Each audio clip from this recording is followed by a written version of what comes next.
But we still talk about the Beverly Hills Supper Club fire even after 40 years. One person who doesn't, though, is John Davidson. He was the headline act that night, and now he's performing again in Cincinnati, this time in the national tour of Finding Neverland.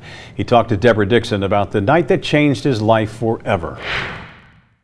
He's the star of our show, John Davidson. John Davidson's career has ranged from his own talk show to hosting game shows such as Hollywood Squares, concerts, and a lot of theater.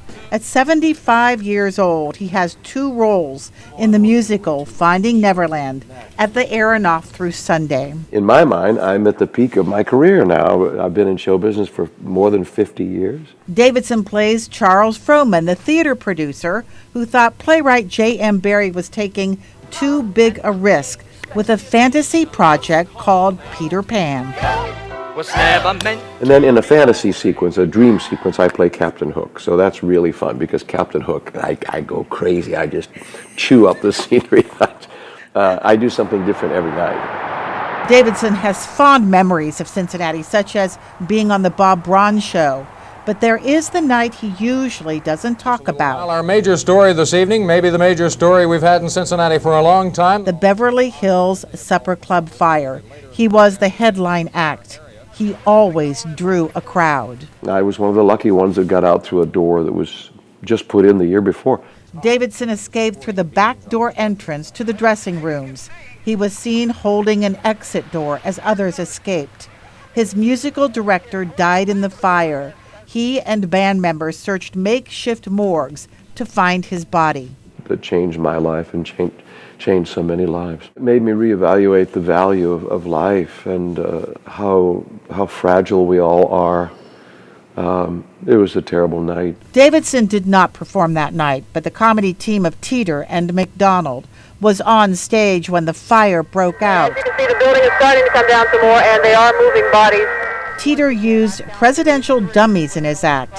He donated them to the Vent Haven Museum in Fort Mitchell, which houses the world's largest collection of ventriloquist dummies. Jim was on stage doing Carter because it was 1977. Teeter made it out, so did the dummies. So all these dummies were lying out on the grass, as well as other bodies outside of Beverly Hills, and it was such a tragic night and affected so many people.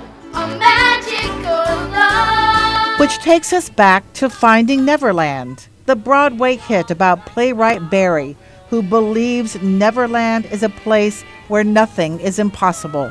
J.M. Barrie, who wrote Peter Pan, he lost his brother early on in a skating accident. And he said, my brother is in Neverland. And that's how he created Neverland. Neverland is a place where you never grow old. The show has a lot of comedy. It's very, very funny.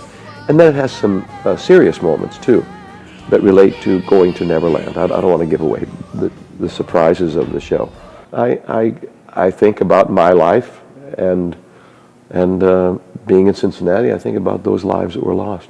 Davidson says certain scenes take him back to that night in 1977. I think about that often during the show, that those people from Beverly Hills Club are in Neverland. I'm stronger. Deborah Dixon, Local 12 News.